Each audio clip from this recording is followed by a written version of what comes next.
love meatballs, believe it or not. And you can see there's probably about 100 meatballs in here or so. So they usually can't even wait for the door to be open, and they come squishing through the door as soon as Michael opens it up. So we have, just like that. That was pretty cute. So we have Kaya and her 3 kids, which one of them is slow to come out. We don't know where yeah, there she is. Okay, so we have 4 of our 6 lions. So think about how many people are in your family. We have 6 in our lion family. Now we only decided to bring 4 in here because if you can imagine what 6 gigantic lions in a tiny room with a bunch of meat might look like, sometimes it gets a little tense. So we usually only bring 4 in at a time. And so we have Kaya, who's one of our adult females, and then her juveniles, which we have Mashabu, Niara, and Hassani, who's our little male. And so they're in here today, and then the other 2 are just kicking it in the back bedrooms. So we have their meatballs in here, and this is what we call a meat scatter. So it's kind of just one of our enrichment terms, or one of our enrichment activities. Enrichment is just sort of a fancy term for finding something that's going to keep these guys mentally and physically fit.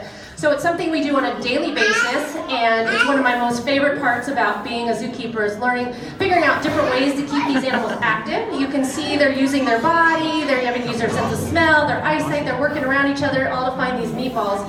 And we can do this on a much larger scale out on exhibit, but it's a great way to get them moving. And so enrichment is a really fun part of our job, and I equate it to kind of like you guys sending your kids to school or to daycare. The daycare is filled with activities to keep your children fit mentally and physically, so it's exactly why we do this here.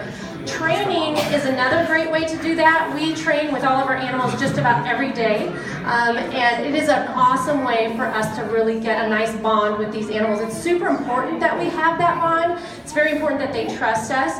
We do everything through positive reinforcement, which just means that if they do what we ask, then they get a nice reward. If they don't, then they just don't get that reward. Most of the time, though, they opt to get their meatballs. They love their meatballs. And I always say it's amazing what they will do for a meatball.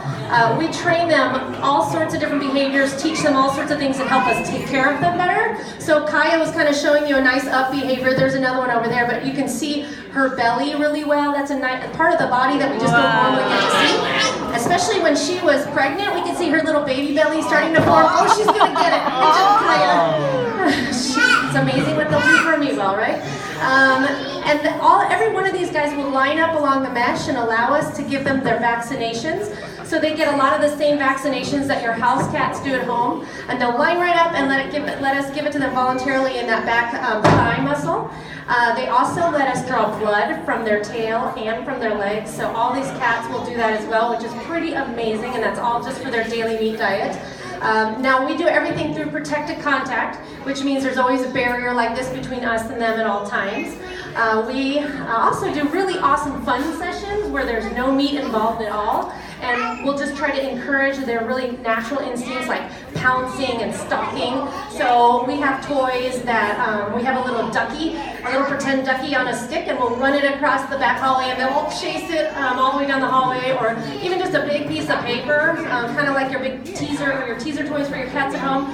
We can do that on a much larger scale with these guys, and it gets them stalking and pouncing.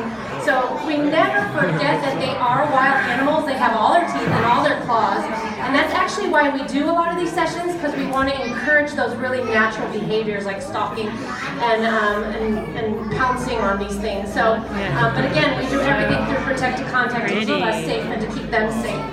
So the meat that's in here is part of their daily diet. It's a ground horse meat. It's a very lean meat, just like they would eat in the wild. So they would catch zebras and antelopes. And this is, so that's why we give them this really lean meat.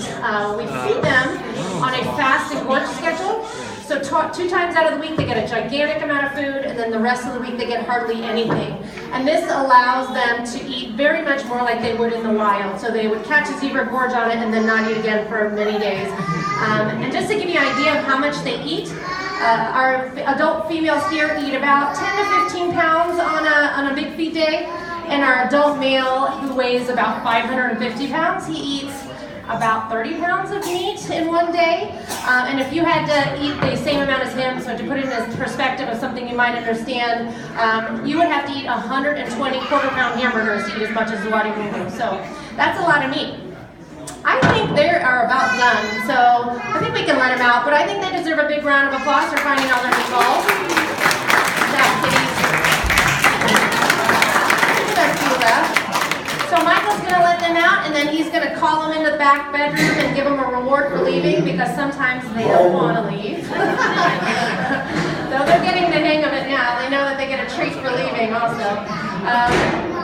And